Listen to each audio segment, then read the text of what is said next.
Hello and welcome to some more Star Citizen. You can expect Star Citizen Alpha 3.17.2 to go to live any day now. That could literally be later today, it could be Thursday. It's sort of in the hands of the release candidate gods, where Cloud Imperium are going to look at a PTU patch and go, is this patch good enough for live? Yeah, it is. Bam, it's out. Though historically, Cloud Imperium like to release a new live patch on Thursdays.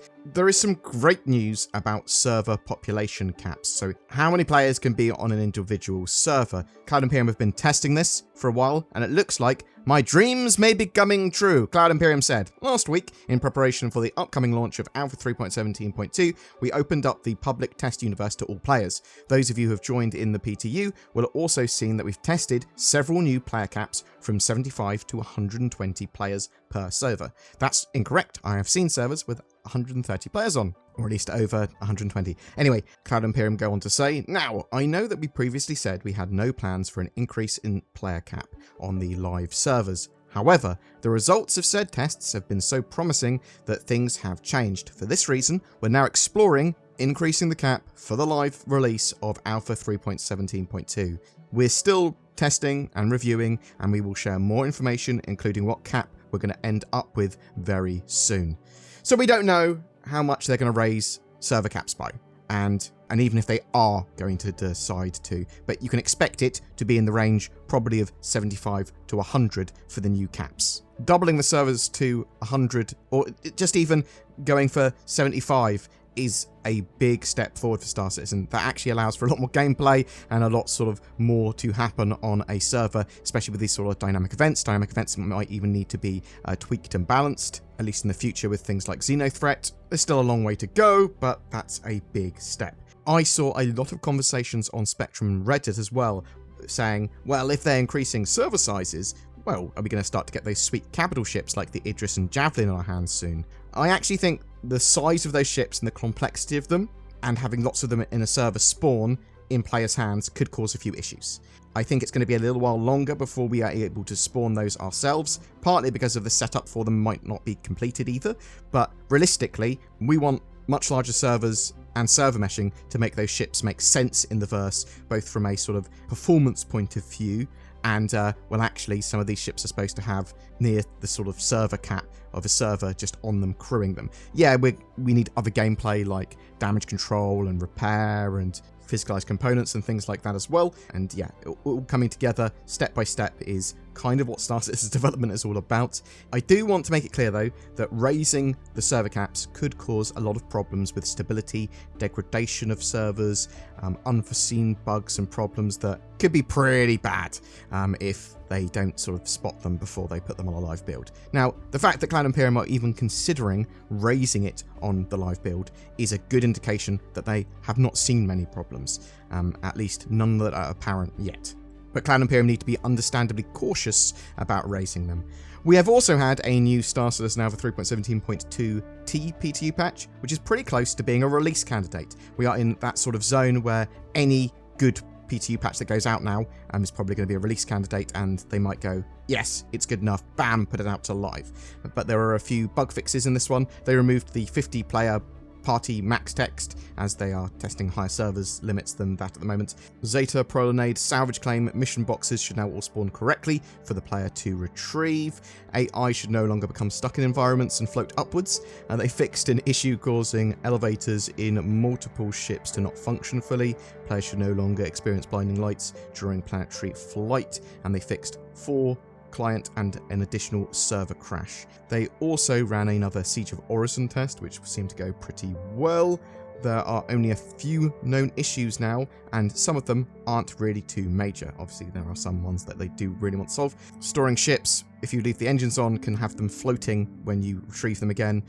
The Cartu Al spawns on the hangar floor sideways, not ideal. Some delivery boxes can't be placed to progress missions. All weapons are held like a pistol whilst moving in EVA. Bunker missions are sometimes missing NPC spawns.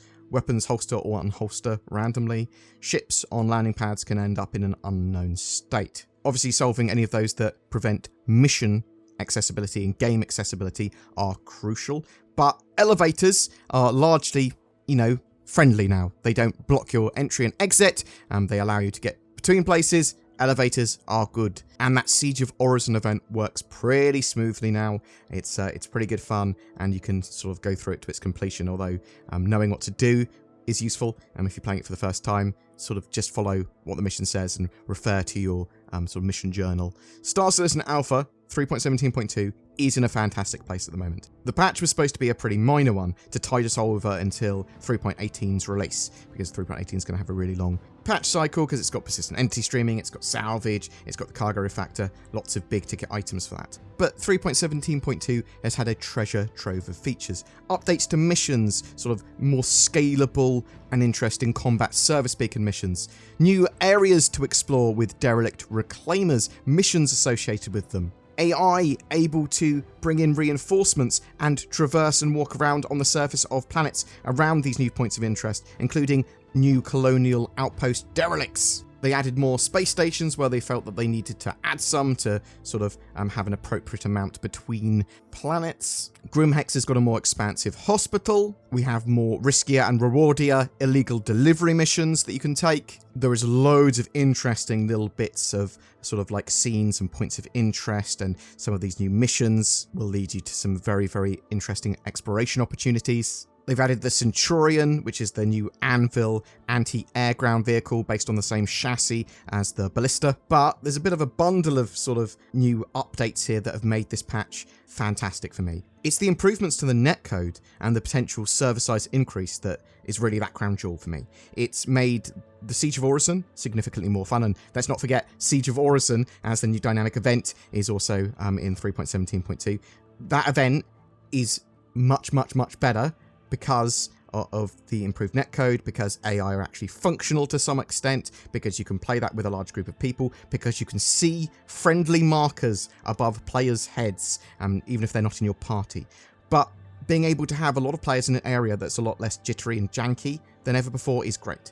The AI aren't perfect, but they're not entirely broken. And altogether, this makes the most playable and fun Star Citizen patch we've ever had, at least from my point of view. Now, Cloud Imperium are still testing server sizes and netcode and server tweaks, so hopefully they won't break anything, and in fact, they might even make stuff a bit better before that live release, which is going to be any time between now and the weekend. But what's happening for the rest of this week in Star Citizen? Well, later Tuesday, the narrative team bring us the monthly Galactopedia updates, so lots of little lore pieces, lots of little immersion pieces. Eventually, the Galactopedia is going to be sort of merged in-game, so you can read it from like Mobiglass and things like that, I believe. Inside Star Citizen is back from its hiatus this Thursday and looks at the Centurion AA vehicle for Alpha 3.17.2 and new updates coming to Rivertech with Alpha 3.18. We're now starting that 3.18 cycle, so Inside Star Citizens are going to start to look at a load of the stuff that is coming in Q3. We will have a Star Citizen live on Friday on the Star Citizen Twitch channel, but we don't have a theme or time of that episode yet. For RSI subscribers, there is going to be a new issue of Jump Point on Friday as well, so that has a treasure trove of deeper development information on what's happening with Star Citizen's persistent universe, and like interviews with developers and things, and a few other little cool articles and bits. Boom! That's it for your Alpha 3.17.2 update and what's happening this week in the verse. But what do you think? What server size increase are you expecting for live, if at all, with this new patch? When do you think we will see that live build?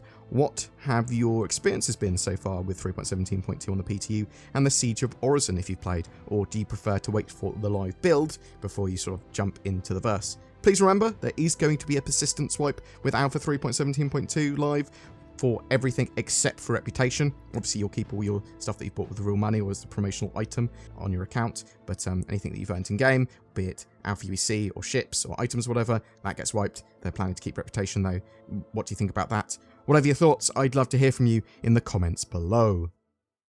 Greetings, citizen. I am NordVPN Man, bringing the justice of cybersecurity to the world. I protect you from ads, trackers, and malware. I punched a guy so hard once with security features that I knocked him back in time. He was able to use the knowledge of the future to become incredibly rich and wealthy. He bought like 10 subscriptions to nordvpn.com/BoredGamer after that. Really smart guy.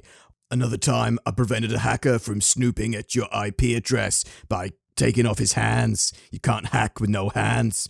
Probably. Anyway, you should get NordVPN, otherwise the terrorists win.